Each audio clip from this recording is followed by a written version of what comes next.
আমাদের দেশের প্রায় সব অঞ্চলই নানান রকম পিঠাপুলির জন্য বিখ্যাত। আজকে আপনাদের দেখাবো টাঙ্গাইলের রোড পিঠা বা ওট পিঠা। এইখানে গরুর ভুঁড়ি মাঝারি ঝোলে রান্না করে রাখা হয়েছে।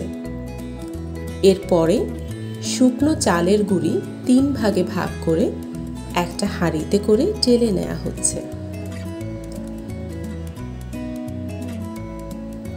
এই শুকনো গুঁড়ি টালবার সময় খেয়াল রাখতে হবে যেন গুঁড়িটা পুড়ে না যায়।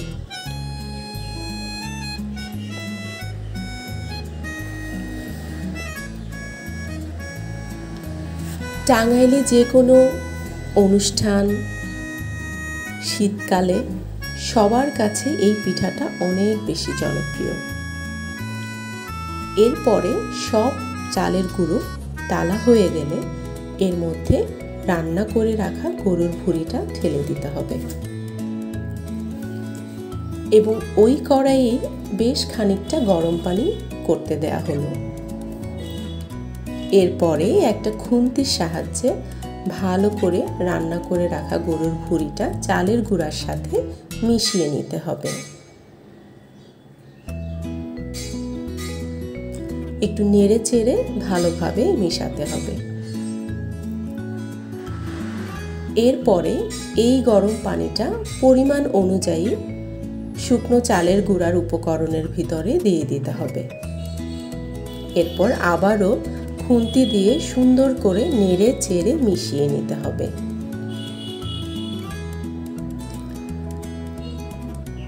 যদি আরও পানির দরকার হয় তাহলে পানি দিয়ে দিতে হবে।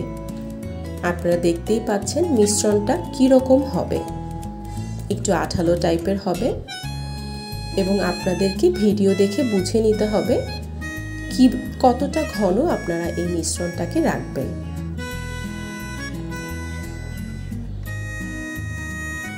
যিনি পিঠা বানাচ্ছেন আমি একদম তার কাছে বসে পুরো পিঠা বানানোর প্রক্রিয়াটা দেখছিলাম। এরপরে কলা পাতাকে ভালো করে কেটে এইভাবে করে কড়াইয়ে বসিয়ে দিতে হবে। প্রথম পাতাটায় ডাবটাকে রেখে দিতে হবে, কারণ এই কলা পাতার একদম উপরেই কয়লা দিয়ে পিঠাটা রেডি করা হবে, তাই যাতে ভেতরে কোনো কয়লার টুকরো বা ধুলাবালি প্রবেশ না করতে পারে। এই জন্য এইভাবে ভালো করে লেয়ার করে কলা পাতা কেটে সুন্দরভাবে বসিয়ে দিতে হবে।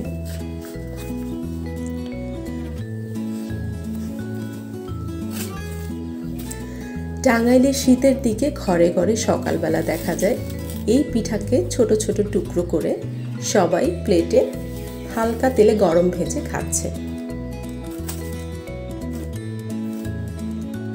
আমি যদিও এই পিঠা এর আগে কখনো খাইনি, কিন্তু এখানে সেই পিঠাটা খাওয়ার পরে মনে হলো বেশ দারুণ একটা পিঠা।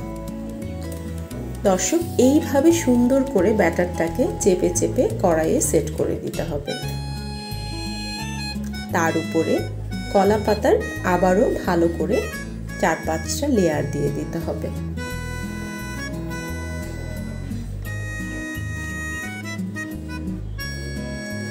সব লেয়ার যখন দেয়া হয়ে যাবে, এরপর চুলা থেকে গরম কয়লা নিয়ে কলা পাতার উপরে আস্তে আস্তে করে ছড়িয়ে দিতে হবে। যেহেতু কড়াইটা গোলাকৃতির, সেই জন্য খুব সুন্দরভাবে চারপাশে ঘুরিয়ে কয়লাটাকে বসিয়ে দিতে হবে। আপনারা দেখতে পাচ্ছেন কি পরিমাণ কয়লা এটার উপরে দিতে হবে এবং আগুনের তাপটাও কিন্তু বেশ ভালোই থাকতে হবে। মাঝে মাঝে একটু সরিয়ে দিতে হবে যেন সব পাশে তাপ সমানভাবে পায়। পিঠা হয়েছে কিনা সেটা বোঝার জন্য উপর থেকে খুন্তি দিয়ে চেপে দেখতে হবে। যদি শক্ত মনে হয় তাহলে বোঝা যাবে যে পিঠা খাওয়ার জন্য তৈরি। এরপরে এই যে পিঠাটা তৈরি হয়ে গেল এবং বেশ বড় একটা শক্ত একটা পিঠা তৈরি হলো, কিন্তু এটার ভেতরে কিন্তু আবার নরম। এই পিঠাটা এখন ছোট ছোট পিস করে আমাদের কেকের মতো পিস করে করে সবাই খায়।